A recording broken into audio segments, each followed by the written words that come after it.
Welcome to the deep dive. Ever walked into a room, um, totally convinced everyone was staring at that tiny coffee stain on your shirt? Oh, definitely. Or, replaying something slightly awkward you said in a meeting. Exactly. It's that feeling, right? Like you're under this intense spotlight. Hmm. Today, we're doing a deep dive into exactly that. We're looking at a really fascinating psychological thing, and maybe more importantly, how just understanding it can, well, bring some immediate relief. Yeah, ease those social anxieties a lot of us feel. Right.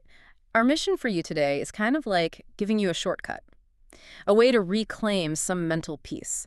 Sure. So, have you ever felt like everyone was staring at your bad hair day or noticing every tiny mistake? That's a perfect lead in. Okay, let's unpack this. Yeah, so what you're describing there, that's pretty much what psychologists call the spotlight effect. This spotlight effect, okay? It's essentially a cognitive bias, Yeah. where we tend to overestimate, like really overestimate how much other people are noticing us, our appearance, our actions, any little thing we think is a flaw.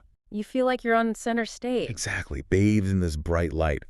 But the reality, most people are uh, barely glancing your way. They're in their own world. It sounds so powerful when you put it like that because that feeling is intense. It feels so personal. It really does. You genuinely believe every single eye is on that bad hair day or, that word you tripped over. Hmm. And you replay it, Yeah. convinced you made this huge, memorable, probably negative impression. Yeah. But the research suggests, well, it suggests a pretty big gap between what we feel and what's actually happening. Absolutely. And what's really interesting is how consistent this is. We looked at some research, right? There were these studies where they had people wear potentially embarrassing T-shirts, Oh, I think I read about those. Barry Manilow t-shirts, wasn't it? something like that, yeah. And when they asked the participants how many people noticed the shirt, they way overestimated, like hugely. And the actual number was. Much, much smaller, just a fraction of what they thought. It Yeah. really shows how our brains are, well, a bit egocentric, naturally. We're the center of our own universe, so we assume. We assume everyone else is just as focused on us. Mm-hmm. But the truth, and the sources make this really clear, is that most people are just too caught up in their own stuff. Their own thoughts, their own worries. Exactly. They're probably worrying about their own bad hair day equivalent, not yours. So, okay, if this intense feeling of being watched is mostly like an illusion, Hmm. what's the big takeaway here? What do the sources say this means for us day to day? It sounds huge. It really is. If we connect this to the bigger picture, just realizing this truth can have this profound, almost immediate effect. An immediate effect. How so? Well, one source specifically says that this understanding can instantly reduce social anxiety and overthinking. Instantly reduce. Yeah. Wow. It's not just a nice idea, it's a real shift in perspective. It can genuinely free you up from carrying all that unnecessary mental weight. Right, because you realize the spotlight you feel is often like super dim or maybe not even on for other people. Exactly. Your whole approach to social situations can start to change. Okay, but I'm thinking for someone really struggling with social anxiety, just hearing, oh, people aren't watching you might not, immediately click. It might not feel true in the moment.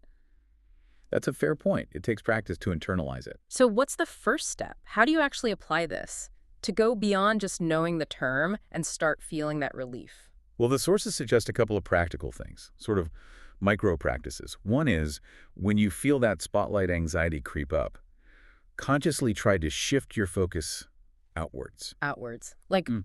notice other people instead. Yeah. Instead of dwelling on whatever you think you did wrong, actively notice what others are doing. What are they wearing? What's the room like? You'll probably find their attention isn't actually on you at all. Okay, that makes sense. Deflecting the internal focus. Right. And another simple one is just a quick mental check-in. Ask yourself, okay, hang on. Is this really a huge deal? Or is my internal spotlight just making it feel massive? Like reality testing it internally. Exactly.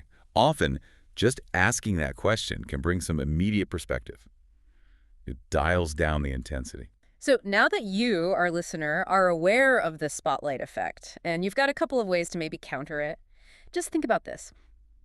How much mental energy could you actually get back? Yeah. If you really truly internalize that people often just aren't paying as much attention as you think they are, imagine the freedom in that. It's significant.